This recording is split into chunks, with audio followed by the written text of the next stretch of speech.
The 1923 Treaty of Lausanne, which officially ended the Ottoman Empire and cleared the path for the creation of the modern Republic of Turkey, had a significant and long-lasting impact on the empire. The Republic of Turkey was acknowledged as the new state that succeeded the Ottoman Empire after the treaty's dissolution. This indicated establishing a secular republic and dismantling the caliphate, a historically significant position of religious and political authority. A significant portion of the empire were lost, including Arab states like Palestine, Syria, and Iraq that were turned into mandates under European rule. It also gave power to other islands like the Dodecanese and Cyprus. With the establishment of its borders, the state became smaller and more systematically homogeneous. This is modern Turkey. Millions of people were displaced as a result, mostly members of non-Muslim minorities like the Greek and Armenian populations. By granting the new Turkish state international recognition, the treaty put an end to the Allied occupation of Ottoman lands and gave the state legitimacy. The enormous debts of the empire were split between Turkey and the recently established states, which had an effect on its finances. The treaty also placed restrictions on Turkey's economic and military might.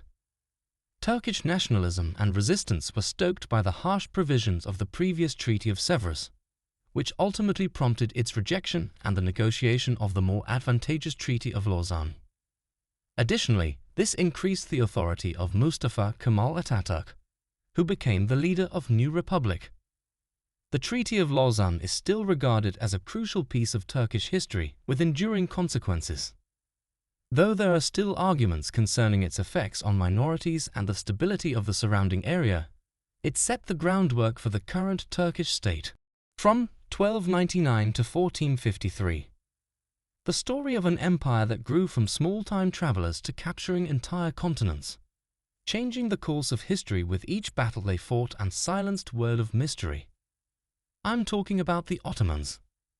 Get comfortable, because we're going to dive headfirst into 600 years of history. This incredible journey will go through conflicts, betrayals, and breathtaking beauty as you travel from the dusty Anatolian beginnings to the glittering Constantinople. This isn't your history textbook. Rather, this is the Ottoman Empire in its unadulterated, unfiltered, and mind-blowing glory. It is 1299 AD. Osman Ghazi is a man who isn't satisfied with just looking after sheep in the rough plains of Anatolia. With ambition as big as his turban, he has the potential to bring together Turkish tribes, conquer entire empires, and establish a transcontinental dynasty. Epic battles, smart diplomacy, and enough palace secrets to fill a sultan's harem are all on the menu. But this is about more than just sultans carrying swords. It's also about empires rising and falling, clashing cultures, and a legacy that continues to influence our modern world. Osman Ghazi, a young leader with eyes like precious stones in the desert, dreamed of something greater than watching over flocks in this world. He was more than simply a protector. He was a weaver of fate, a man whose ambition was to create an empire out of the unforgiving landscape. Early Ottoman history is bounded by lightning raids against the collapsing Byzantine Empire. Like a pack of wolves, he was agile, crafty, and constantly seeking new territory for his tribe. Though his victories at Koyunhisar and Beyfus were small in scope, they resonated throughout the grasslands, attracting an increasing number of tribes to his cause. A patchwork of wandering families soon came together to form a powerful force, the Ottoman Principality's seed sown in blood and triumph. Battle of Bursa. While Anatolia pounded under the relentless sun, another fire went on beneath Mount Olympus' shadow.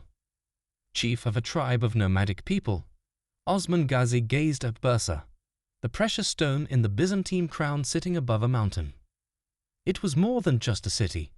It was a gateway, a rebellious pointer finger in the center of his expanding empire. This was a trial, an attempt to test Osman's settle and the Ottoman dream. It was neither a raid nor a battle. The years blended together. Days were an arrangement of crashing hammers, arms strained to launch rocks against the unbreakable walls like iron rocks, to create monstrous rockets. The whispers of bold escape routes and hidden tunnels, which clenched at the city's foundation like silent snakes, filled the nights. From Osman, the wandering leader, to Osman the architect, who twisted diplomatic threads and siege engines with equal skill, Osman changed. His alliances with frustrated Byzantines caused the city's defenses to creak under the sound of their whispers. His own wounds were evidence of his unwavering resolve, as he bled alongside his men. Then the mountain began to shake in a single morning. There was a tremendous boom, not an earthquake, as the last wall gave way to an onslaught of Ottoman rage. The ancient travelers of Bursa arrived in an unstoppable flood, their backs worn smooth by faith and steel. It was a transformation rather than just a triumph. The unstoppable Bursa surrendered to the unrelenting ambition of a man who dared to dream of empires. This marked the start of an era rather than the conclusion of a siege.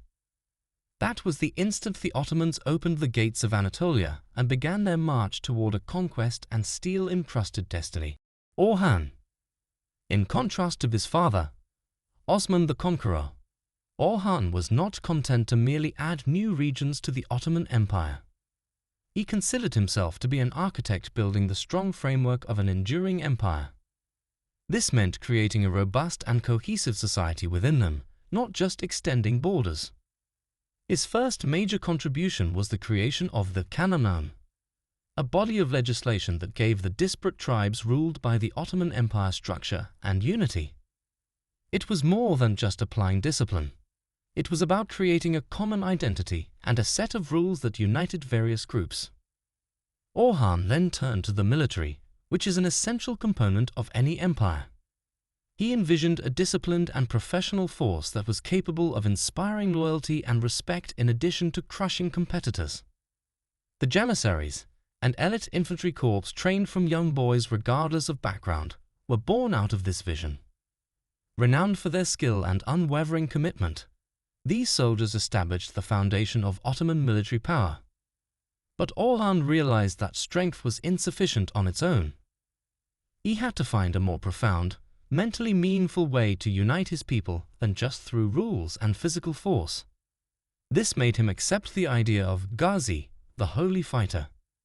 Islam gave its subjects a sense of a common goal and destiny, which served as the mortar that held the Ottoman structure together. The Ottoman Empire was not only expanding under Orhan's rule, it was also strengthening its internal organization and bringing together different strings to create a unitary entity. He established the foundation for the powerful Ottoman kingdom that would rule the area of the centuries to come by emphasizing the military, the law, and religion. Beyond merely gaining new territory, his legacy was one of construction rather than conquest. The essential details of Orhan's contributions are retained in this updated version, which stays away from sensitive terminology like holy warrior and emphasizes the good things he accomplished in uniting and bringing the empire's people together. To make the description more interesting for readers, it also makes use of illustrations and powerful language. Murad I. Murad I was hungry for an empire, not satisfied to take over his father's kingdom. Murad was the force that shaped the foundation that Orhan had laid. With the force of a lightning strike, he ripped across Anatolia, his armies an eating wave that devastated rival Turkish emirates. The thunder of his conquests caused the earth itself to shake, with battles like Maritsa and Kosovo Field resounding through the mountains as symbols of Ottoman supremacy. Murad I was a storm, a natural force. Not only was he a conqueror, but he also carved his empire with ruthless efficiency out of the unadulterated earth. The Ottoman realm had almost doubled in size by the time he was struck down in battle. An empire was built upon the blood and territory he left behind, a legacy befitting a man who followed his dreams of becoming a lightning rod. Bayezid I. Bayezid I, Yildirim, the thunderbolt, shined with an unstoppable hunger for victory. With the wind in his sails, he unlocked the full power of the empire that he inherited, one that was ready to grow. Armed with brutal pirates and devoted allies, armies tore across the region known as the Balkans. The Christian forces encountered their highest point at Nicopolis, scattering before the Ottoman storm like leaves in autumn. Bulgaria became the newest gem in the thunderbolt's expanding crown as she submitted to his wrath. But even these victories were insignificant compared to the dream that glowed over the Bosphorus. Constantinople, the glittering capital of the Byzantine Empire, the last remaining glimmer of the Roman dream. When Yildirim unleashed his army against the strong walls in 1394, it was an assault that would alter the course of empires and drive the last remnants of Rome. Timur, the Mongol leader. Looking away into the distance, the Black Sea shimmered, a tempting prize within Bayezid's reach. The jewel of the East, Constantinople, shook under his unrelenting assault. It appeared that victory was just a heartbeat away. However, destiny, as it turned out, had a different plan. A storm of iron and anger appeared over the horizon. Timur, the formidable Mongol leader called the Scourge of God. The clash of steel at the Battle of Ankara in 1402 caused the earth to tremble. Once a formidable force, Bayezid's army was decimated by Timur's ruthless army. In a single day, the Sultan who had danced on the edge of an empire fell from grace. Taken prisoner, akin to a golden bird, Bayezid turned into a living exhibit, demonstrating the erratic character of victory. After 1,000 battles, his iron will could only lament the cruel turn of events that had made him a prisoner instead of a conqueror. So the sands of Ottoman destiny moved on the dusty plains of Ankara. A dramatic reminder that even the strongest empires are as fleeting as dust in the wind. The seemingly unstoppable march towards Constantinople was suddenly stopped. The story of Bayezid's defeat became an unsettling symbol of the unstable dance between success and failure that every succeeding sultan would have to master. A time of turmoil. Not only was Bayezid's downfall a defeat, but it was shattering. Once a hopping juggernaut, the empire fell apart like a dropped mirror. Blinded by ambition and tainted by brothers' venom, Bayezid's sons waged a bloody civil war that tore at the very fabric of the empire. After being unified under the Ottoman Empire, Anatolia broke up into a patchwork of warring beyliks, with each aspirant sultan engaged in a death dance for control of the throne. However, a glimmer of hope emerged from the ashes of loss. The youngest son, Mehmed I, also known as Alabi, the gentleman, entered the viper's nest. He avoided using fire to combat fire. As an alternative, he crafted a tapestry of deft diplomacy, repairing ties with neighbors and calming dissident beyliks. Reuniting his shattered brothers and whispering promises of a better future, he played through the dangerous landscape with a velvet glove in one hand and a steel blade in the other. It was not simple. Betrayals still hurt, and battles continued to rage. However, the empire constructed itself back together very, very slowly. Unlike his ferocious father, Mehmed recognized the value of patience. He restored the damaged economy, restored the broken trust, and established the groundwork for a new era. Even though he wasn't as strong as his father, he was still the systematic planner and the soft touch that softened the rough edges of chaos. As the emperor who would transform the world, he stood as a link between the glory of Mehmed the Conqueror and the ashes of Bayezid's defeat. Mehmed's one reign was marked by a quiet rebirth rather than a booming conquest. He brought forth a new Ottoman dream out of the chaos, one that would soon aim for the greatest reward of all, Constantinople. And with the steady hand of Talebi, the empire pushed slowly but firmly toward its fate. The Ottoman Empire was firmly established by 1453, built on faith and steel. Their legal system was strong, their faith served as a unifying force, and their warriors were well trained. They were about to witness a historic event, the conquest of Constantinople, which would alter the course of history and mark the official beginning of the Ottoman era. From 1453 to 1566. It is 1453.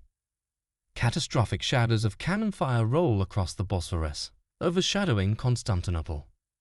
The city is under assault by Mehmed the Conqueror, a sultan who is just barely in his 20s and the ultimate goal of Ottoman ambition. The vibrant center of the Byzantine Empire, Constantinople, had long served as a determined wall separating east and west. Now, it stumbled on the edge of collapse under Mehmed's iron will. At last, the walls gave way after a 55-day assault characterized by desperate attacks and cunning Ottoman strategies. After 1,000 years as a testing ground for civilization, the city collapsed. With a look of both triumph and wonder on his youthful face, Mehmed was riding through the streets. With this historic victory, the Byzantine Empire came to an end and the Ottoman Empire began to flourish.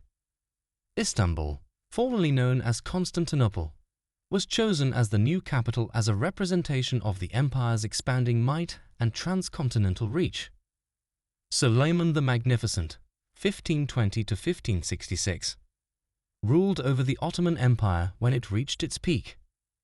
He was a sultan who personified the spirit of the Renaissance, a lover of poetry and art, as well as a merciless conqueror who pushed the boundaries of the empire like a ferocious beast. His armies advanced across Europe and Asia, capturing the majority of Hungary as well as Belgrade and Rhodes.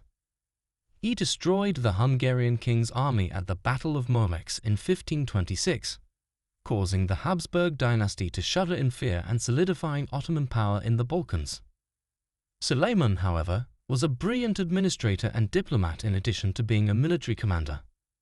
He streamlined the tax code, implemented legal reforms, and promoted religious tolerance throughout his multicultural empire.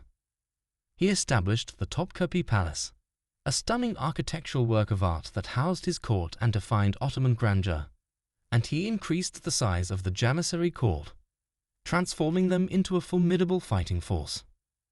However, there were difficulties in the Ottoman advance west. The ruling dynasty of the Holy Roman Empire, the Habsburgs, presented Suleiman with a formidable opponent in 1529. Suleiman's vast army was stopped at the Battle of Vienna by an assortment of unfavorable weather, Habsburg defensive structures, and logistical nightmares. This conflict was a watershed, revealing the limits of Ottoman expansion and hinting at the future of European powers. The Battle of Lepanto. In 1571, tension erupts in the region of the Mediterranean, which was once an Ottoman playground. The crescent moons fluttering on Ottoman military vessels are being pounded by a massive armada, an assortment of Spanish galleons, Venetian galleys, and papal barks flying together. This is Lepanto. The naval battle changed the course of history. The Ottoman commander, Ali Pasha, is navigating his Leviathan galleys, a floating castle armed to the teeth with cannons, from one side. Driven by faith and a desire for revenge, Don Juan of Austria, a youthful Habsburg firebrand, leads the Christian alliance across the turbulent turquoise. An overwhelming symphony of cannon fire breaks out over the water. Splintered masts, desperate screams, and smoke envelope the clash. With his last breath, Ali Pasha releases his hold on Ottoman supremacy and falls, struck by a musket ball. With the Christian cross blocking out the crescent moon, the Ottomans stagger. Lepanto was a symbolic earthquake rather than a fatal blow. Despite their wounds, the Ottomans would continue to be a sea power. Still, things had changed. Europe had tasted victory together in defiance, and the navy of the once invincible Sultan carried the wounds of defeat. Lepanto resounded over the waves, a whisper of an Ottoman Empire past its prime and a sign of impending change. The Ottoman Empire flourished despite these setbacks.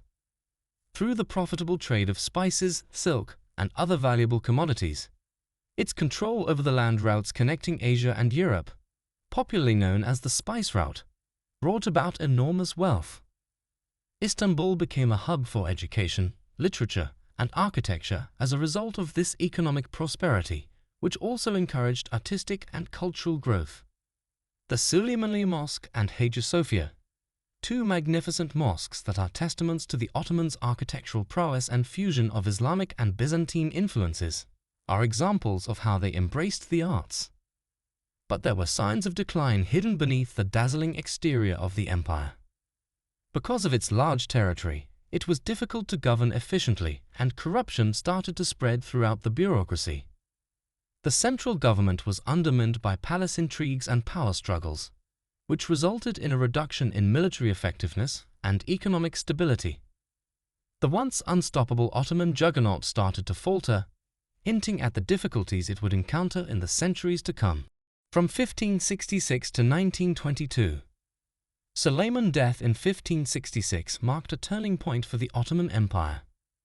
Though Suleiman's shadow was long, the sun was sinking behind it. After his rule, the Ottoman armor began to fracture. Without his dedication, sultans struggled to govern the enormous empire. Like a viper, corruption coiled itself around the bureaucracy, draining its vitality. Once fierce beasts, the Janissaries were reduced to spoiling the brats, their discipline melting into rumors of royal curiosity. Europe flexed its muscles, once intimidated. Russia lumbered towards the Black Sea like an enraged bear, while the Habsburgs nibbled at the Balkans. The Ottomans were forced to retreat, and their once invincible armies began to explode like antiquated muskets due to internal disputes and antiquated tactics. Their economic lifeline, the spice route, started to choke. Like prudent sharks, European ships discovered new routes to Asia, leaving the Ottomans desperate to trade. Greed and poor management inside choked the coffers, leaving the empire desperate to obtain the gold needed to power its massive machinery. But the Ottomans persisted, even in decline. Concepts and the arts flourished during the Tulip era, a brief bloom. Whispers of reform and catching up to the West's booming march were heard from intellectuals. However, the demand of republicans holding fast to the crumbling past overshadowed the whispers. With every year that went by, the waning crescent's light dimmed and it became a ghost instead of a beacon. The armor was beginning to show cracks, and the wind hinted at a time when the Ottoman Empire, once a colossus, would vanish from view. Europe, meanwhile, was reviving. Western powers started to erode the Ottomans' borders, encouraged by their defeats at Lepanto and Vienna, as well as by developments in technology and military strategy. While Russia, a growing force in the east, nibbled away at Ottoman territories bordering the Black Sea, the Habsburgs moved deeper into the Balkans. Due to internal weaknesses and antiquated tactics, the once feared Ottoman armies were forced to retreat more and more. Before the Ottomans knew it, the world was changing quickly as the 19th century got underway. They found it difficult to keep up with the emergence of strong nation-states and the race for colonies. They got involved in a string of expensive wars, losing badly to Italy and Russia, which further reduced their area of influence and reduced their status. A series of modernization attempts known as the Tanzimat reforms failed to close the growing divide between the Ottoman Empire and the industrialized West. A fleeting glimmer of hope was ignited in the early 20th century by a group of reformist officers known as the Young Turks. In 1908, they organized a revolution with the goal of modernizing and restoring the Ottoman Empire through constitutionalism. Ethnic conflicts and the growth of nationalist movements among the empire's diverse population, however, hindered their efforts. As a result of their growing demands for independence, Greeks, Armenians, and Arabs further weakened the already shaky Ottoman unity. The Ottoman Empire met its demise as a result of the First World War. After allying with the losing side, the empire was under attack by both external and internal revolts. The conquering powers divided its lands, resulting in the disgraceful Treaty of Sèvres, France in 1920. After this setback, a resolute nationalist named Mustafa Kemal Atatürk emerged. He spearheaded the Turkish War of Independence and eventually divided the remaining Ottoman Empire into the Republic of Turkey. The Ottoman journey fades gradually. Their journey from impoverished travelers to victorious sultans spanned 6 centuries, leaving their mark on history in both glorious and grim ways. Their ascent and decline serve as a window into the past and present of empires, saying a warning about unchecked ambition, internal conflict, and the unpredictable nature of luck. However, the Ottomans leave behind more than just outdated monuments and crumbling palaces. They stand as testaments to the human spirit's determination, the strength of steel and faith, and the complex web of cultures that interconnect in the great dance of history. the vibrant embroidery of languages and customs that persists throughout their former lands, the busy streets of Istanbul, and the regular call to prayer resonating through historic mosques are all testaments to their legacy. So let it be a celebration rather than a song of sorrow as the last curtain falls on their empire. Honor the boldness of a wanderer who saw the entire world, the slyness of an intruder who altered maps, and the fortitude of a people who have survived 1,000 calamities. This is not the end of their story. Rather, it is a new chapter that serves as a reminder that while empires come and go, the human spirit endures, and, like the Anatolian wind, whispers of fresh starts. Recall that history is more than just forgotten battles and dusty dates. It's a journey full of triumphs and tragedies, heroes and villains, and an enduring story that carries lessons to be learned in every echo of long-gone drums and the rustle of old silk.